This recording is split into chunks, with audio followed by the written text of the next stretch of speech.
It is correct. It's correct entirely. All this is due to Sega Power magazine. Back in the day, I got work experience at Sega Power. I went there basically going, I'll do anything you like. I will alphabetize things that don't need alphabetizing. I'll make tea for people who've already got tea. And they said, all right, in you get. And one day, a reviewer got ill, and I was asked if I'd like to maybe try reviewing a game, and I played the thing to death for about 48 hours. I wrote the review. I was called into the editor's office. I thought I was going to get the sack, and then they said, do you want to do some more? And then I started writing for Total and Superplay and Games Master and UFG and all these other games mags. So yeah, I was a massive gaming nerd.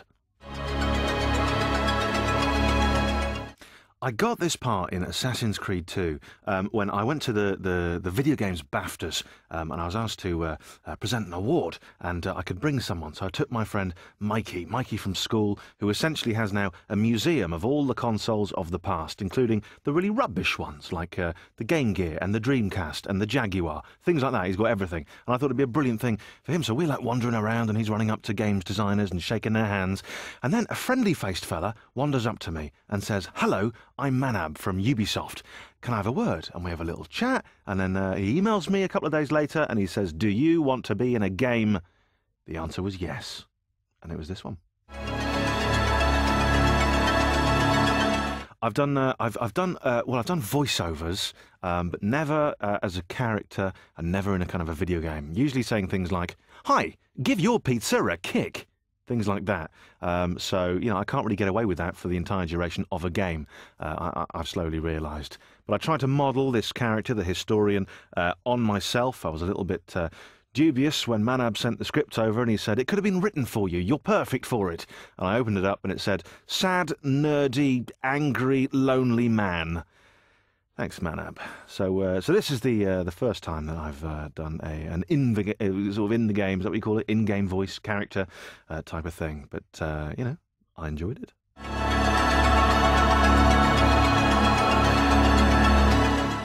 I was aware of the world of Assassin's Creed. It's beautiful, isn't it? It's just an incredible game. And you know, I've got this little room downstairs. It's the Xbox room.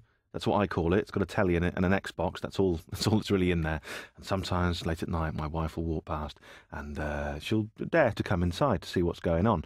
And I was playing Assassin's Creed. And you know, really, to do all that free running, you just have to hold one button down and point the little fella in various directions, but you look amazing while you're doing it. She sat down, she was like, you are brilliant at this game. And I was just going, yep, it's all instinct. It's just a natural, innate ability I've got. It's easy to trick wives. Easy. I was allowed to improvise from time to time, you know, in the way that the historian might. Yeah, so every now and again I get to muck about. But then there are all the very serious things where I have to impart information in quite an important voice and, you know, pretend that I can actually pronounce things in Italian. Kind of going, Viera Palazzi de Ferezzi, he's a big man who lives near a river. So I'd have to do things like that. But then I was also allowed to mess around a bit and bring the historian to life.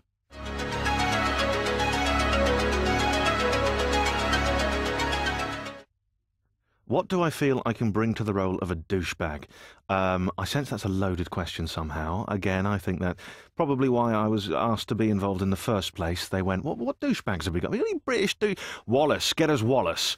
Hopefully I bring, well, a little bit of the douchebag. Hopefully he's all right, though. Hopefully you like him. Because he is a bit grumpy. He is a little bit sarcastic. He doesn't really like you as the game player at first, but maybe... You never know. There might be a mutual well, I might respect... You won't respect the historian as much as he will respect you, because you'll be like free running and stuff like that, and I'm just in a very hot studio.